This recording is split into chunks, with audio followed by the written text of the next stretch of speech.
આ તરફ અરવલ્લી જિલ્લામાં કૃષિ મેળો અને પ્રાકૃતિક કૃષિ મહોત્સવનું આયોજન કરવામાં આવ્યું। મોડાસા એપીએમસી ખાતે યોજવામાં આવેલા કૃષિ મેળાના પ્રદર્શનમાં મોટી સંખ્યામાં ખેડૂતો હાજર રહ્યા હતા।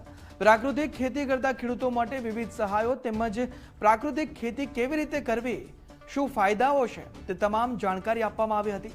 સાથે જ આ કાર્યક્રમમાં પ્રાકૃતિક ખેતી કરતા ખેડૂતોને સન્માનિત પણ કરવામાં આવ્યા હતા। આ પ્રસંગે જિલ્લા પંચાયતના હોદ્દેદારો ખાસ ઉપસ્થિત રહ્યા હતા।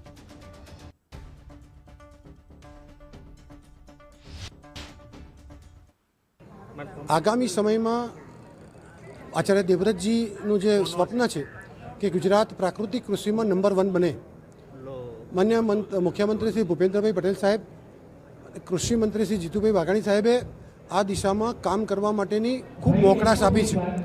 અને એટલે જ જે લોકો પ્રાકૃતિક કૃષિમાં રસ ધરાવે છે અથવા પ્રાકૃતિક કૃષિ કરવા માગે છે એમને સરકાર તરફથી આર્થિક સહાયો, વેલ્યુ એડિશન માટે, સ્ટોરેજ માટે, એફપીઓ માટે અને ખેતી કરવા માટેની જે પરંપરાગત સહાયો એ પણ આપીએ છીએ। એ ઉપરાંત સમાજ જીવન ઉપર રાસાયણિક ખેતીથી જે અસરો પડી છે એ વિશે પણ માહિતગાર કર્યા।